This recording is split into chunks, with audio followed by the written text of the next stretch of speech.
Very good morning to all of you. सभी छात्राओं को मेरा नमस्कार। Today we will discuss the legislative system of Canada. आज हम लोग कनाडा की व्यवस्थापिका का अध्ययन करेंगे। कनाडा की जो फेडरल पार्लियामेंट है वो बेसिकली उसका जो स्ट्रक्चर है ब्रिटेन लीगेसी को उसमें फॉलो किया गया है, और ब्रिटेन की लीगेसी को फॉलो करते हुए जैसा स्ट्रक्चर आपके यहाँ इंडियन कॉन्टेक्स्ट में है लगभग वैसा ही स्ट्रक्चर वहाँ भी है। लेकिन क्योंकि वहाँ के कॉन्स्टिट्यूशन में ब्रिटिश लीगेसी के तहत कन्वेंशंस पर बहुत फोकस किया जाता है, इसलिए सेकंड चैम्बर को उतना पावरफुल नहीं रखा गया है। जैसा अगर हम कंपैरिजन में देखें, यहाँ राज्यसभा पावरफुल है,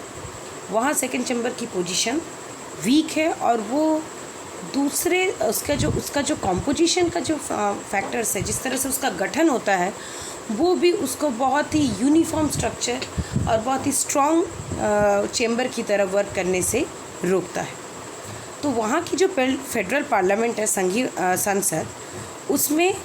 उसका एक अंश क्वीन है, और अपर हाउस वहाँ सीनेट कहलाता है, और lower house house of common प्रतिनिधि सदन कहलाता है। जो पार्लियामेंट्स के मेंबर्स होते हैं और साथ ही प्रोविंशियल लेजिस्लेचर, प्रांतीय जो विधानमंडल है, उनके सदस्य होते हैं, उनका चुनाव सामान्य, प्रत्यक्ष, स्वतंत्र, समान एवं गुप्त मतदान प्रणाली के माध्यम से होता है।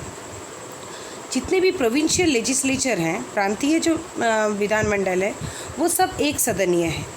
और उन सब का जो कंपोजिशन है consist of the lieutenant governor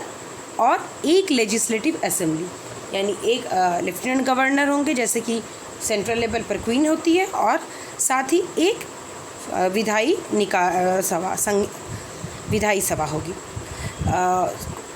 initially जो था, शुरुआती समय में वहाँ बाइकैमरल लेजिस्लेचर था, द्विसदनात्मक व्यवस्थापिका का वहाँ प्रावधान था। लेकिन बाद में क्या हुआ कि वो जो उच्च सदन था उसको समाप्त कर दिया गया, तो अब जाके वहाँ सारे प्रांतों में एक सदनीय व्यवस्थापिका की व्यवस्था की गई, यूनिकैमरल लेजिस्लेचर। अब आते हैं वहाँ लॉ के कॉन्टेक्स्ट में क्या प्रोविज़न है। एक बिल को, एक विधेयक को कानून का रूप में प्राप्त करने से पहले ये बहुत ज़रूरी है कि दोनों हाउसेस जो पार्लियामेंट के हैं वो उसको स्वीकृति प्रदान करें, और साथ ही अगर वो फेडरल नेचर का है या कोई ऐसा इशू है जो किसी प्रांत के हितों को प्रभावित करता है, तो प्रांतीय स्तर की जो विधायी सभा है वो भी उसमें संस्तुति दे, ये आवश्यक होती है। उसके बाद उसको रॉयल एसेंट मिलता है, यानी क्वीन की सहमति। Queen obviously governor general central level पर सहमति देता है, फिर उसको क्वीन के लिए एक फॉर्मल एक कन्वेंशन की तरह उसको रखा गया है, और जो कि कन्वेंशन जो कॉन्स्टिट्यूशन में बना है कि जनरली वो रिफ्यूज़ नहीं करते, तो वो ऑटोमेटिक मिल जाता है। जब दोनों हाउसेस से वो पास हो जाता है पार्लियामेंट के, तब उसमें रॉयल एसेंट प्राप्त हो जाता है। जितने भी आपके पार्लियामेंट के मेंबर्स हैं और प्रोविंशियल लेजिस्लेचर के भी मेंबर्स हैं, उनको पूरी तरह से कानूनी रूप से स्वतंत्र रखा गया है कि वो अपनी चेतना, अपने डिसीजन, अपने अंतर चेतना के अकॉर्डिंग मतदान कर सकते हैं। यानी ज़रूरी नहीं है कि उनके पार्टी का कोई प्रपोज़ल या कोई ऐसा इम्पोर्टेंट विधेयक रखा गया है जो पार्टी के इंटरेस्ट को रिप्रेजेंट करता है, उसमें वो अपना पूरी तरह सहमति दे, वो एक दूसरा मत भी रख सकते हैं। ये राइट वहाँ प्रोवाइड किया गया है। और जो दलीय अनुशासन का जो स्तर है वो काफ़ी उच्च है, और सदस्य जनरली मतदान से पहले दल द्वारा जो भी निर्देश उनको प्रदान किए जाते हैं उनको वो फॉलो करते हैं, और ख़ासकर दल के जो नेतृत्व हैं, यानी शीर्षस्थ नेता द्वारा जो भी कमांड उन्हें दिया जाता है वो उसको फॉलो करते हैं। हाँ, कुछ मामलों को छोड़कर जहाँ पर सरकार खुद ही उनको ये स्वीकृति प्रदान करती है, अलाउ करती है कि आप फ्री वोट, स्वतंत्र रूप से आप अपना मत व्यक्त कर सकते हैं, ऐसे मामलों को छोड़कर वो पार्टी डिसिप्लिन के अकॉर्डिंग ही वोट कास्ट करते हैं। जो फेडरल हाउस ऑफ कॉमन्स है, संघीय स्तर का जो प्रतिनिधि सदन है उसमें टोटल 338 मेंबर्स है, और जो संसद जो वहाँ की सदन है उसका जो मैक्सिमम ड्यूरेशन रखा गया है, यानी जो लोअर हाउस का, वो 5 इयर्स का रखा गया है। यानी प्रोविंशियल लेवल पर भी जो यूनिकैमरल लेजिस्लेचर काम कर रहे हैं वो भी, उनका भी कार्यकाल 5 साल का है, और सेंट्रल लेवल पर जो हाउस ऑफ कॉमन कार्य कर रहे हैं उनका भी 5 साल का है। हाउस ऑफ कॉमन या जो प्रोविंशियल लेजिस्लेटिव असेंबली है, प्रांतीय जो विधायी निकाय है, इनको डिज़ोल्व किया जा सकता है इनके कार्यकाल के बीच, और ये डिज़ोल्व करने का पावर गवर्नर जनरल के पास होता है सेंट्रल लेवल पर, और लेफ्टिनेंट गवर्नर के पास होता है स्टेट लेवल पर। लेकिन वो डिज़ोल्व तभी कर सकते हैं गवर्नर जनरल सेंट्रल लेवल पे अगर वो प्राइम मिनिस्टर से एडवाइस करे। प्राइम मिनिस्टर ने ऐसा परामर्श दिया है। और प्रांतीय स्तर पर अगर प्रांतीय जो प्रीमियर है उन्होंने परामर्श दिया है, तभी जाके हाउस ऑफ कॉमन्स को डिज़ोल्व, यानी लोअर हाउस को डिज़ोल्व किया जा सकता है। कनाडा की जो पार्लियामेंट्री सिस्टम है वो काफ़ी ओपन और डेमोक्रेटिक है, काफ़ी खुली रूप व्यवस्था है और काफ़ी प्रजातांत्रिक मानी जाती है। और यहाँ ये लोगों को ये अपॉर्चुनिटी देती है कि वो अपने इनपुट्स, अपना जो भी उनका ओपिनियन है, अपना कुछ उसमें ऐड करना चाहते हैं किसी भी प्रपोज बिल में, कुछ अपने सजेशंस हैं वो अपना रख सके। और ये इस तरह से उसका स्वरूप बनाया गया है कि जो सारे प्रपोज़ल लॉ बनाने के लिए रखे जाते हैं, कानून बनाने के लिए, उनको बहुत ही ध्यानपूर्वक उनको कंसीडर किया जाए, एक एक स्टेप में उसके सारे प्रोविज़न्स को समझा जाए, और उसके लिए हर लोग अच्छे से पार्टिसिपेट करें, इस व्यवस्था को वहाँ सुनिश्चित की गई है। यानी बहुत रैपिडली किसी चीज़ को सॉर्ट आउट नहीं किया जा सकता है, उस पर डिटेल में विचार विमर्श करके ही एक बिल को लॉ में कन्वर्ट किया जाता है। अब आते हैं उसके अपर हाउस सीनेट के बारे में। सीनेट जो के कॉन्टेक्स्ट में एक बात है कि क्योंकि ये टेंडेंसी होना जनरल भी है कि जहाँ स्टेट लेवल पर पहले बाईकैमरल था उसको हटाकर यूनिकैमरल व्यवस्था की गई, तो सेंट्रल लेवल पे भी सीनेट के रिफॉर्म की बात ज़रूर होगी। तो सीनेट के रिफॉर्म एक बहुत इम्पॉर्टेंट डिबेट रहा है, और ये इसके बारे में कई प्रपोज़ल पिछले 40 सालों में रखा गया है। और जनरली सीनेट पर कोई रिफॉर्म की बात क्यों उठी या मांग कहाँ से उठी? जो कम जनसंख्या वाले प्रोविंसेस हैं, खासकर जो वेस्टर्न पश्चिमी कनाडा का जो एरिया है, वो सीनेट को एक इंस्ट्रूमेंट, एक मशीनरी के रूप में देखता है जिसके माध्यम से राष्ट्रीय राजनीतिक निर्णय निर्माण प्रक्रिया को काफ़ी प्रभावित किया जा सकता है। तो इसलिए होता क्या है कि सीनेट में जो जहाँ की पॉपुलेशन जिन प्रांतों की कम होती है वहाँ से बहुत कम सदस्य चुने जाते हैं। तो अब ऐसे सिचुएशन में एक सदस्य चुने जाते हैं, और साथ ही हाउस ऑफ कॉमन में भी बहुत कम सदस्य चुने जाते हैं। एक पॉपुलेशन कम है तो रिप्रेजेंटेशन उनका कम होगा। तो इससे क्या है कि वो छोटे जनसंख्या वाले जो प्रांत हैं वो अपने प्रभाव को उस तरह से प्रयोग नहीं कर पाते हैं। अगर हम कंपैरिजन करें, जो सबसे ज़्यादा बड़ी जनसंख्या वाले 2 प्रांत हैं, जैसे क्यूबेक और ओंटारियो, और क्यूबेक में फ्रांसीसी बहुमत की जनसंख्या अपने मत का बहुत ही स्ट्रांग रूप से प्रयोग कर सकती है। ओंटारियो अपना प्रयोग करती है, लेकिन जो वेस्टर्न यूरोप और वेस्टर्न कनाडा के जो प्रांत है वो उस तरह से अपने मत का प्रयोग नहीं कर पाते हैं। तो यहाँ इस वजह से वो भी सीनेट में सुधार के लिए मांग उठाते हैं। अब उसके बाद उनका जो आर्गुमेंट था, उनका कहना था कि हमें सीनेट को ऐसे मॉडल करना चाहिए, ऐसे इसका स्वरूप देना चाहिए जैसे ऑस्ट्रेलियन या अमेरिकन मॉडल है, उस वहाँ की तरह। ऑस्ट्रेलियन अमेरिकन मॉडल से आप लोग सेकेंड ईयर में परिचित हो ही चुके हैं, कैसे वहाँ पे इक्वल रिप्रेजेंटेशन के प्रिंसिपल को फॉलो किया जाता है कि हर प्रांत से equal number of direct इलेक्टर senators होने चाहिए, कि हर प्रांत से समान संख्या में लोग जाएं और उनका प्रत्यक्ष रूप से निर्वाचन उन सीनेटर्स का। तो इस तरह से क्या है कि ये मांग खासकर वेस्टर्न कनाडा के कुछ प्रोविंस उठा रहे हैं।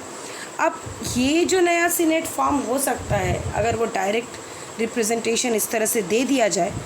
तो डेमोक्रेटिक जो उसकी लेजिटिमेसी होगी, प्रजातांत्रिक वैधता होगी, वो कहीं ना कहीं एकदम एक ही स्टेज पर आ जाएगा। जैसे हाउस ऑफ कॉमन की जो वैधता होगी वही सीनेट की बन जाएगी। लेकिन और कहीं ना कहीं इस तरह से क्या होगा, वो एक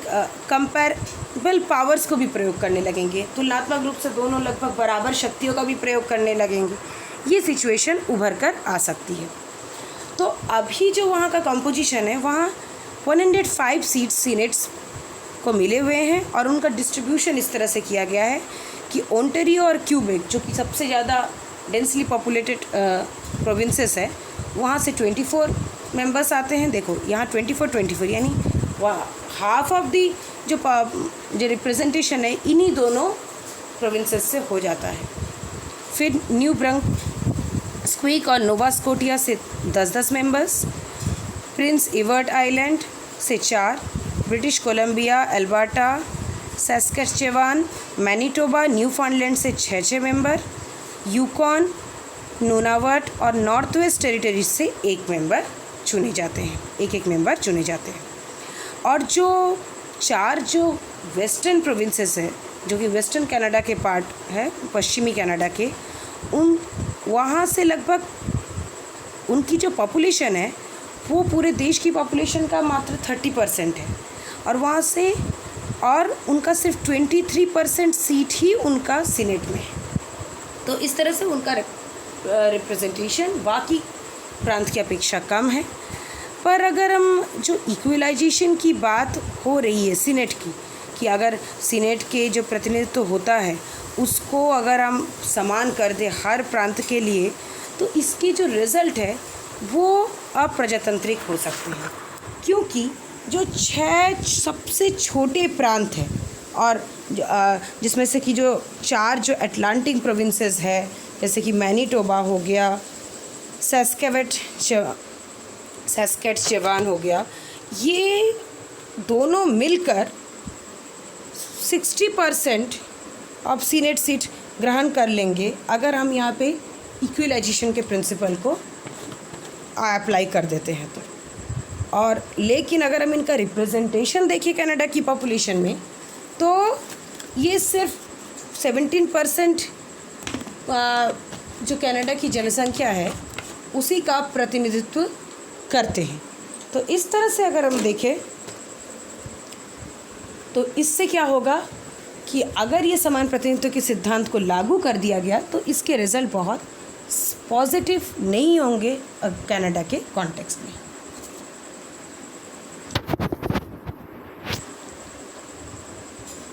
अब आते हैं सीनेट का स्टेटस। अगर आज जो प्रेजेंट कंडीशन है उसमें सीनेटर्स को कनाडा के प्रधानमंत्री अपॉइंट करते हैं, और ये जो अपॉइंटमेंट किए जाते हैं ये मेनली पॉलिटिकल बैकिंग से किया जाता है। यानी ये कहीं से भी अपने पर्टिकुलर प्रांत का इनडायरेक्ट जैसे कि आपके यहाँ राज्यसभा में होता है कि अपने प्रांत के जो लोगों का वो इनडायरेक्टली प्रतिनिधित्व करते हैं, ऐसा प्रोविज़न यहाँ नहीं है। पॉलिटिकल सपोर्ट के बेसिस में सीनेटर्स का चुनाव होता है, क्योंकि ब्रिटिश लीगेसी का सिस्टम है। जैसे ब्रिटिश सिस्टम में हाउस ऑफ लॉर्ड्स में कहीं ना कहीं कुछ प्रोविज़न्स ऐसे रखे गए हैं जो कि बहुत कन्वेंशनल नेचर के, ट्रेडिशनल नेचर के हैं, हेरिडिटरी बेस्ड फैक्टर्स हैं, इसीलिए वहाँ भी रिफॉर्म की मांग उठती है। सिमिलर प्रोविज़न्स हमें यहाँ भी देखने को मिलता है। और सीनेटर्स जो रिप्रेजेंट करते हैं, प्रतिनिधित्व करते हैं, वो ना तो अपने पर्टिकुलर प्रांत के लोगों का, ना ही पर्टिकुलर प्रांत की सरकार का प्रतिनिधित्व करते हैं। और अधिकतर जो केसेस हैं और अधिकतर परिस्थितियों में सीनेट को ये राइट नहीं है कि वो ब्लॉक कर सके या बहुत ज़्यादा डिले कर सके किसी ऐसे विधेयक के कॉन्टेक्स्ट में जो कि ऑलरेडी हाउस ऑफ कॉमन से पास हो चुका है। तो सीनेट की जो सुधार है की मांग उठती है, इसका मेन मतलब उसका जो आर्गुमेंट दिया जाता है वो यही है कि सीनेटर्स के मध्य एक समानता स्थापित की जा सके कि फॉर्मली उनको जो पावर दिए गए हैं और पॉलिटिकली क्या वो उन पावर को एक्सरसाइज कर पा रहे हैं कि नहीं, इसके बीच में एक सामंजस्य होना चाहिए। सीनेट का जो डायरेक्ट पॉपुलेशन ऑफ सीनेट का जो मैटर उठाया जाता है, निश्चित रूप से ये काफ़ी पॉपुलर भी है और इसको वाइड स्प्रेड सपोर्ट, काफ़ी लोगों का सपोर्ट भी मिला हुआ है।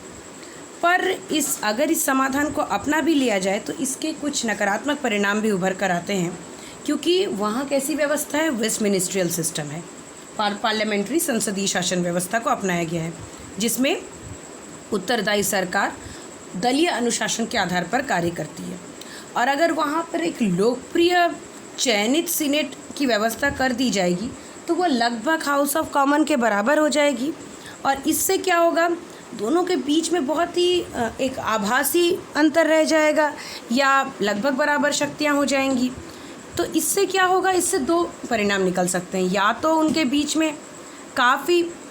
संघर्ष उत्पन्न हो सकता है छोटे छोटे मुद्दों को लेकर, या फिर वो साझा रूप से बहुत ही एकदम तटस्थ भूमिका निभाएंगे, कोई उस तरह से अपने रोल को प्ले ठीक से ना करे, ये भी कर सकते हैं। तो कोई भी अगर स्थिति आती है तो वो निश्चित रूप से दलीय अनुशासन के लिए बहुत ही संकट उत्पन्न कर सकता है, और इससे क्या होगा कि सीनेटर्स जो है वो पार्टी लाइंस को फॉलो करते हुए या तो वो दूसरे तरह से रोल अपना प्ले करने लगेंगे, और तब पार्टी लाइन को जब वो फॉलो करने लगेंगे तो वो ना तो अपने प्रांतों के हितों का प्रतिनिधित्व करेंगे और ना ही अपने रीजन को सही से उसका प्रतिनिधित्व कर पाएंगे, तो वो फिर अच्छे से अपनी भूमिका का निर्वहन नहीं कर पाएंगे। अब आते हैं उसके लॉ मेकिंग प्रोसेस पर। यहाँ जो लॉ मेकिंग प्रोसेस है, इसमें हम लोग ने हाउस ऑफ कॉमन का जो सारा रोल है इसको मैंने अलग से इसमें डिस्कस कर दिया है, क्योंकि ये क्लियर है कि सीनेट की पोजीशन वीक है। तो एक्चुअल में जितना भी लॉ मेकिंग का प्रोसेस है ये हाउस ऑफ कॉमन के द्वारा किया जाता है, और केवल जो रेवेन्यू का बिल है, क्योंकि रेवेन्यू बिल इसको आप राजस्व विधेयक या इंडियन कॉन्टेक्स्ट में देखें तो वित्त विधेयक को छोड़कर बाकी सारा जो बिल है वो दोनों हाउसेस में रखे जा सकते हैं, हाउस ऑफ कॉमन में भी सीनेट में भी।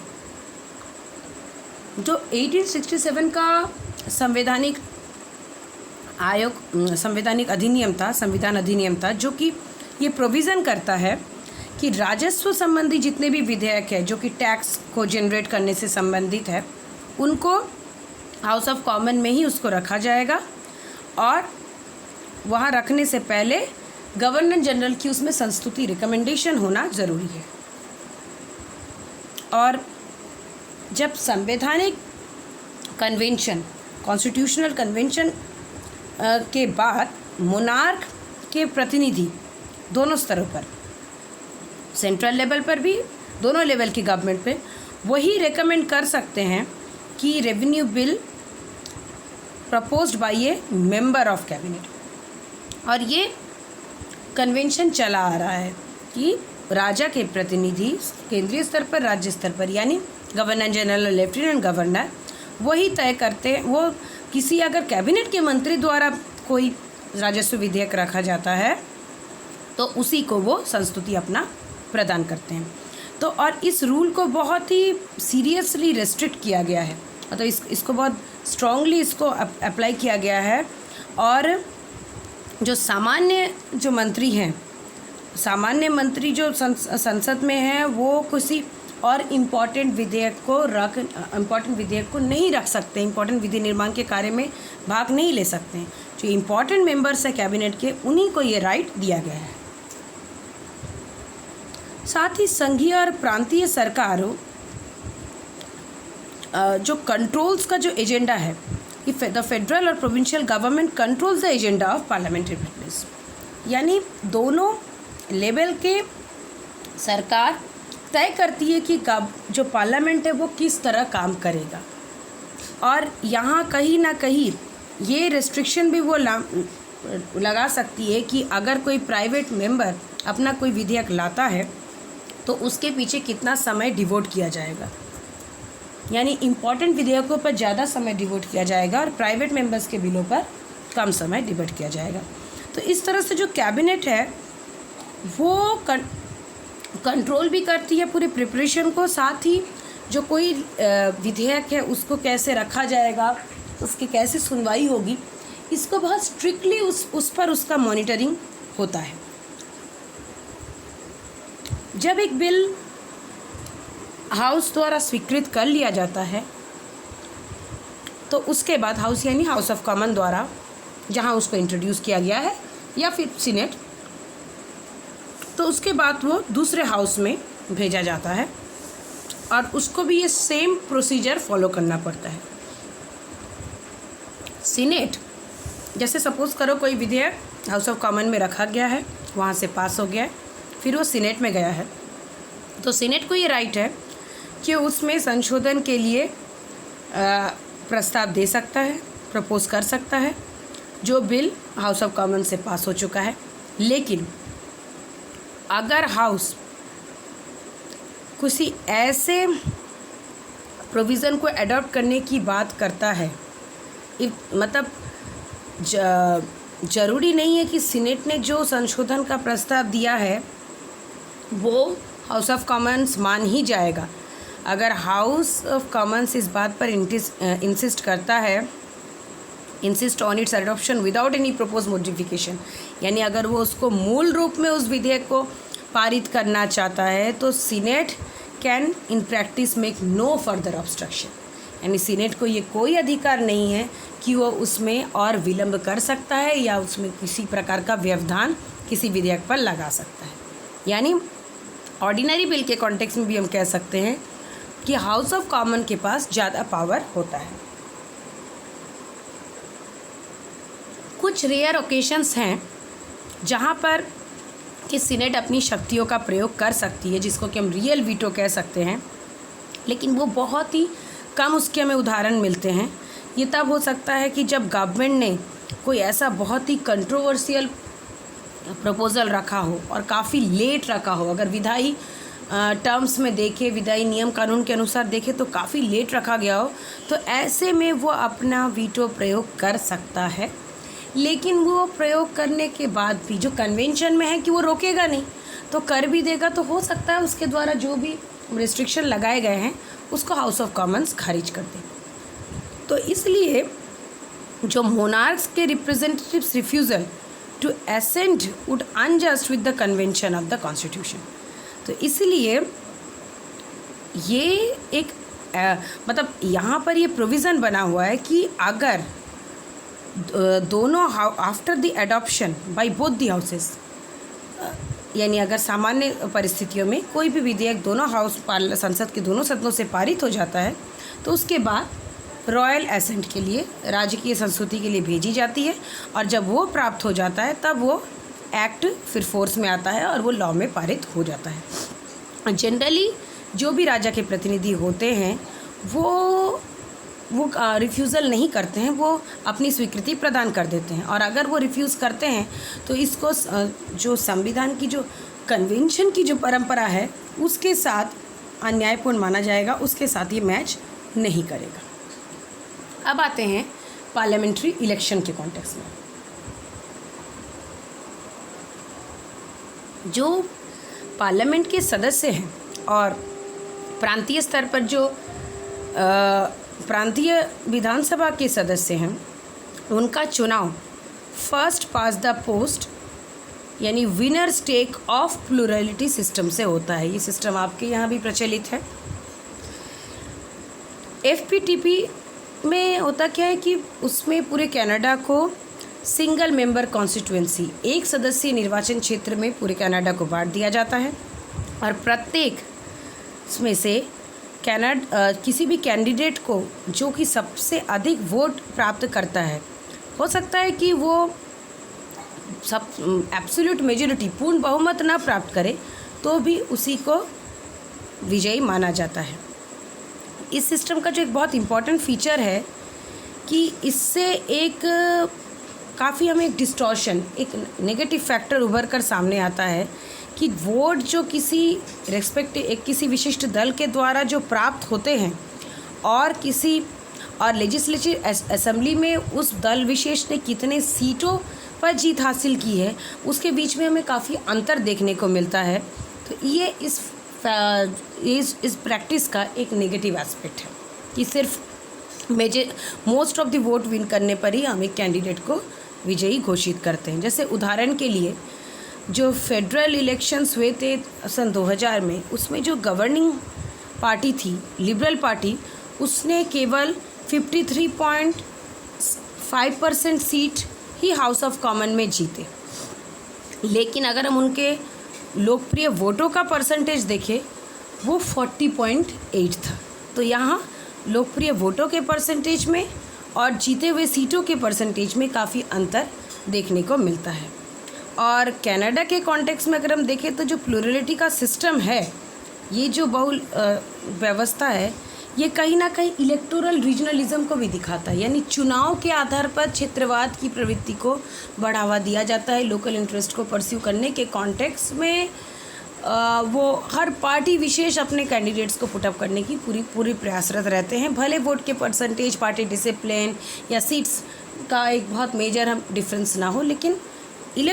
चुनाव आधार पर क्षेत्रवाद की प्रवृत्तियों में बढ़ोतरी होती है। जो इलेक्टोरल सिस्टम है वो पार्टीज़ को फेवर भी करता है और साथ ही जो रीजनल अपील है यानी क्षेत्रीय मुद्दों को भी काफ़ी महत्व प्रदान किया जाता है। और इससे जो नुकसान होता है वो नेशनली ओरिएंटेड पार्टीज़ को, जो राष्ट्रीय मुद्दों पर उन्मुख जो दल होते हैं, उनको काफ़ी क्षति पहुंचती है, क्योंकि वो उनको काफ़ी सपोर्ट मिला होता है और कहीं ना कहीं पूरे देश में अगर एक समान रूप से वो स्प्रेड भी होते हैं, हर जगह उनका कुछ प्रतिनिधित्व रहता है, वो पूरे राष्ट्रीय प्रतिनिधित्व करने का उनकी प्रकृति होती है। लेकिन इस तरह की प्रवृत्ति वाले दल उस तरह से जीत कर सामने नहीं आ पाते हैं और परिणामतः ये होता है कि ये बहुत ही मुश्किल हो जाता है कि एक ऐसी संघीय कैबिनेट का निर्माण हो जो कि विभिन्न क्षेत्रों का उचित रूप से प्रतिनिधित्व कर सके, क्योंकि जो रूलिंग पार्टी होती है वो हो सकता है कि उनके बहुत ही हैव फ्यू और no elected member from some provinces. हो सकता है कि जो सत्ताधारी दल है उसमें किसी विशेष क्षेत्र से या कुछ क्षेत्रों में से, कुछ प्रांतों में से उनमें एक भी सदस्य चुन के नहीं आते हैं, या आते भी है तो बहुत कम आते हैं। तो इसका परिणाम क्या होता है कि जो सरकारी नीतियाँ जो निर्मित होती है, और वो भी हो सकता है कि उस पर्टिकुलर जो प्रांतों का बिल्कुल प्रतिनिधित्व नहीं हुआ है या जिन क्षेत्रों का बहुत कम प्रतिनिधित्व हुआ है, उनके लिए सरकारी नीतियाँ अनफेवरेबल हो सकती है, उनके हित में या उनके पक्ष में नहीं भी हो सकती है। तो जो ये इलेक्टोरल रीजनलिज्म है, चुनावी क्षेत्रवाद है, ये कहीं ना कहीं वेस्टर्न एलिनेशन के फैक्टर को बहुत आगे बढ़ाती है। ये वेस्टर्न एलिनेशन क्या है, जिसकी अभी हम लोगों ने पहले भी चर्चा की थी कि कैसे सीनेट का जो रिप्रेजेंटेशन है उसमें वेस्टर्न कनाडा के छोटे छोटे जो प्रोविंसेस हैं उनको कम रिप्रेजेंटेशन मिला है, जैसे मैनिटोबा और बाकी छोटे छोटे प्रांत। तो वही वेस्टर्न जो प्रांत, जो पश्चिमी क्षेत्र है, वो परायपन का स्वीकार हो जाते हैं और उनको उस तरह से उचित रूप से प्रतिनिधित्व नहीं मिल पाता है इस तरह के एफपीटीपी के सिस्टम के अंतर्गत। और जिससे क्या होता है, वेस्टर्न कनाडा के इन क्षेत्रों का केंद्रीय स्तर की संस्थाओं जो कि आपका सीनेट और हाउस ऑफ कॉमन है, उसमें इनका बहुत ही कम प्रतिनिधित्व हो पाता है।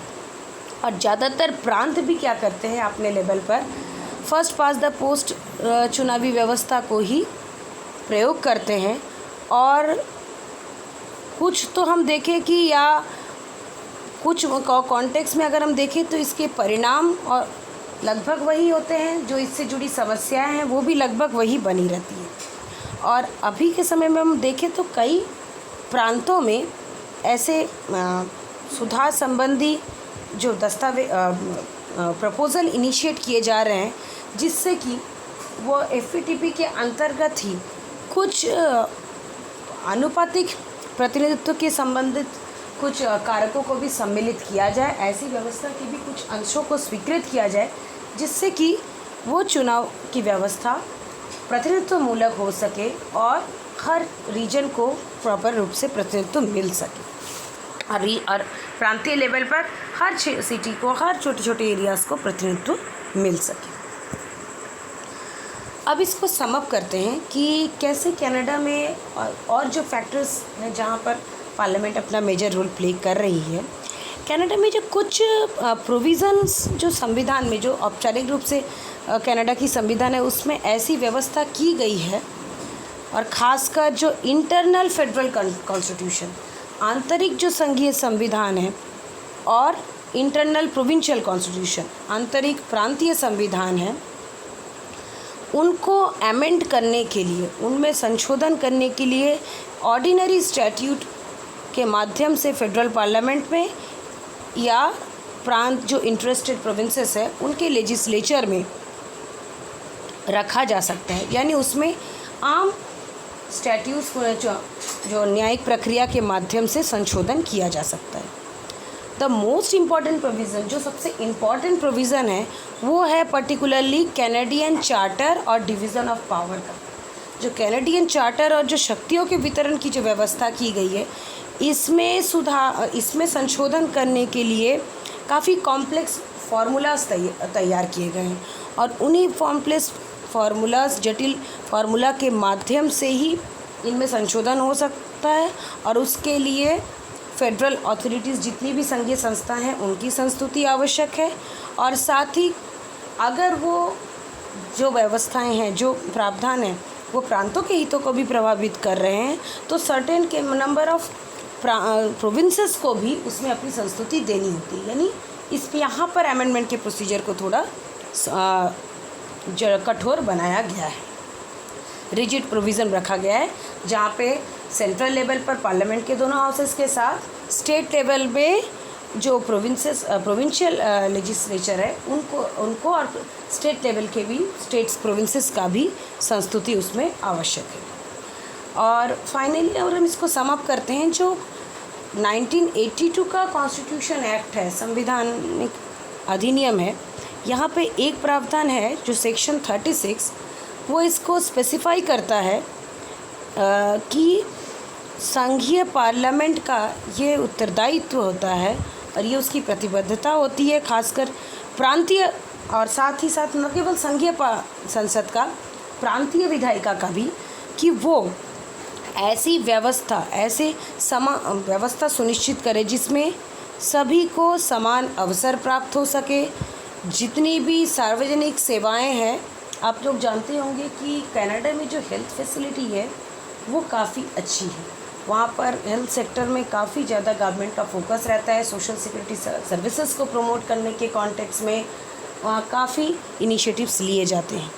तो जो एसेंशियल पब्लिक सर्विसेज हैं, जो मूलभूत जो सार्वजनिक सेवाएं हैं,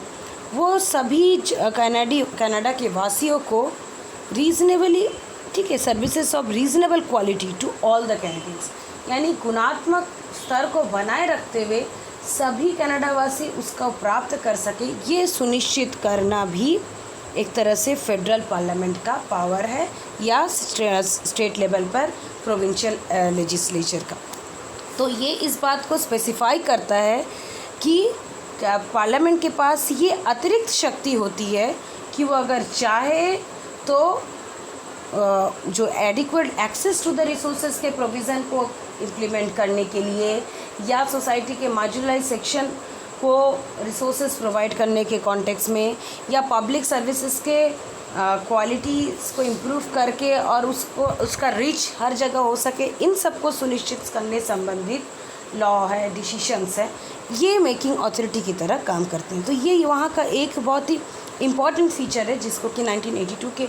कॉन्स्टिट्यूशन एक्ट में जोड़ा गया। तो इस तरह से जो वहाँ का फेडरल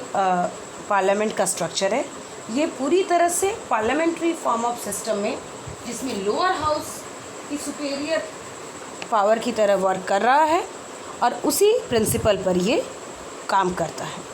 और जिसके तहत लोअर हाउस, जैसे कि आपके कॉन्टेक्स्ट में है कि लोकसभा ज़्यादा पावर को एक्सटेंड करता है, ब्रिटिश लीगेसी को फॉलो करते हुए वहाँ भी